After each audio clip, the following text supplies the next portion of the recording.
इन गुफ्तगू का सिलसिला आगे बढ़ाते हैं। डॉक्टर साहब, हम देखते हैं कि नबी पाक सल्लल्लाहु अलैहि वसल्लम की खारिजा पॉलिसी पे गौर किया जाए तो बहुत सारे मुआहिदे भी दिखाई देते हैं। सुलह हुदैबिया भी उनमें से एक है। तो मुआहिदे करते हुए नबी पाक सल्लल्लाहु अलैहि वसल्लम किन शराइत का ख्याल रखा करते थे और आज के दौर में हमें उसमें क्या कमी दिखाई देती है? रसूलुल्लाह सल्लल्लाहु अलैहि वसल्लम के यहाँ जो खारजा पॉलिसी के 3 बुनियादी मुहर्रिकात अगर हम तस्वर करें तो शायद गलत ना होगा। एक वफूद,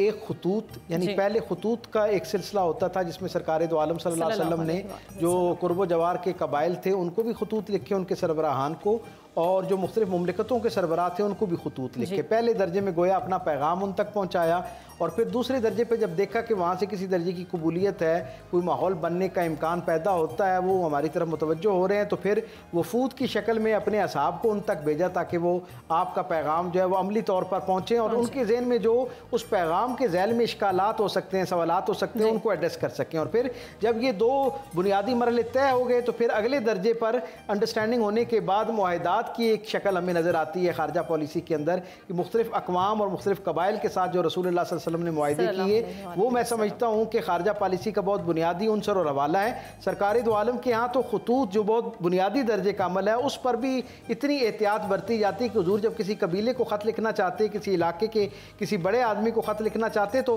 अपने असाब में से पूछते कोई ऐसा शख्स है जिसकी उनके साथ कोई कराबतदारी हो, अगर कराबतदारी नहीं है तो कोई ऐसा शख्स जिसने उनके साथ कुछ लेन देन किया हो, अगर लेन देन ना कर रखा हो तो कोई शख्स जिसने वहाँ शब बसरी की हो, उनके साथ कुछ वक्त गुजारा हो। तो इन तीनों में से कोई किसी की कोई आवाज़ बुलंद होती कि मैं इनमें से कोई एक मरला मुझे दरपेश रहा ज़िंदगी में, तो हुजूर फरमाते कि क्या तो उस शख्स जो उस कबीले का सरबराह है जिसको ख़त लिखा जा रहा है, जब उसका कबीला या उसके साथ वाबस्ता लोग उससे जब खुश होते हैं और उसे अपने दरमियान पाते हैं तो किन खूबसूरत और इज़्ज़त वाले अलकाबात से पुकारते हैं ताकि वो मुझे बताए जाएं। वो सहाबी बताते कि या रसूलल्लाह जब वो आदमी उससे उसकी कौम खुश होती है तो उसे इन नामों से अपने दरमियान पाने के बाद मुखातिब करती है। तो सरकार ख़त्मी मरतबा सल्लल्लाहु अलैहि वसल्लम अपने एलची जो थे उन्हें बताया करते कि ये इन इज़्ज़त वाले नामों के साथ उनको जाके मुखातिब करना और उन्हें पैगाम देना है। आप देखिए हुजूर के जो खतूत हैं वो ख़ुद एक हिकमत का ऐसा अजीम शान ख़जाना है कि आज भी दुनिया की बेहतरीन खारजा पॉलिसी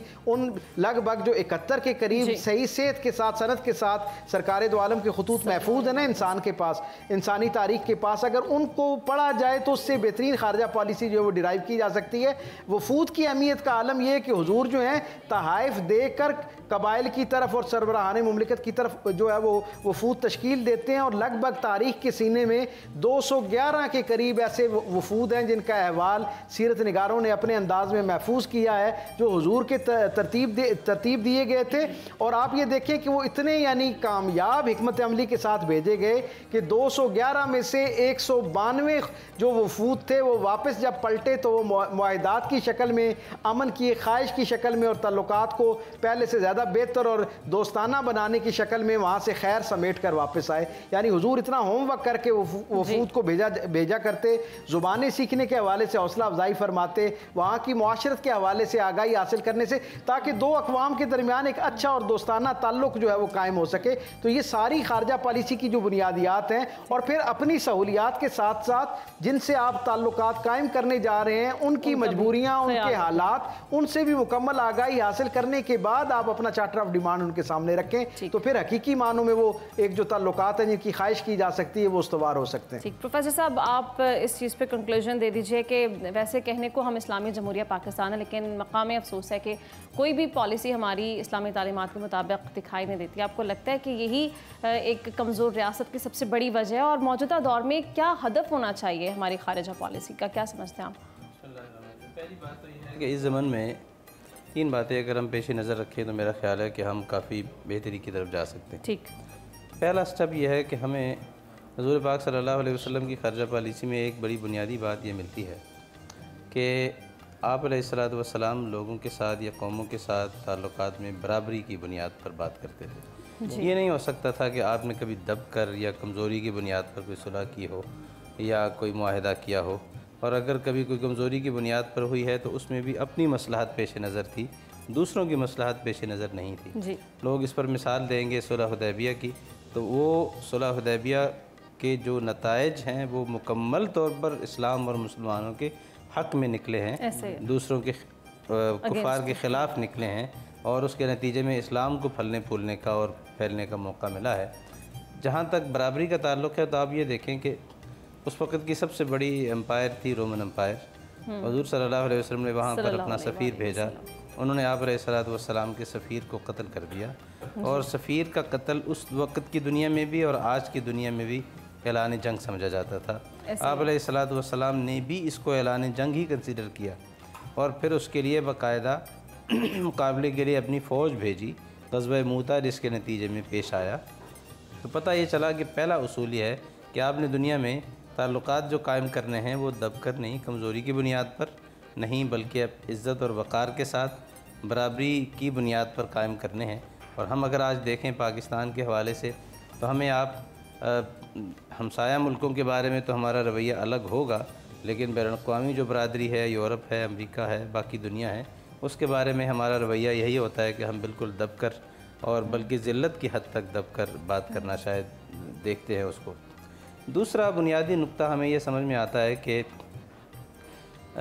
एक चीज़ है कि आप ख़ारजा ताल्लुकात की बुनियाद पर, लेकिन दूसरी चीज़ ये भी है कि आप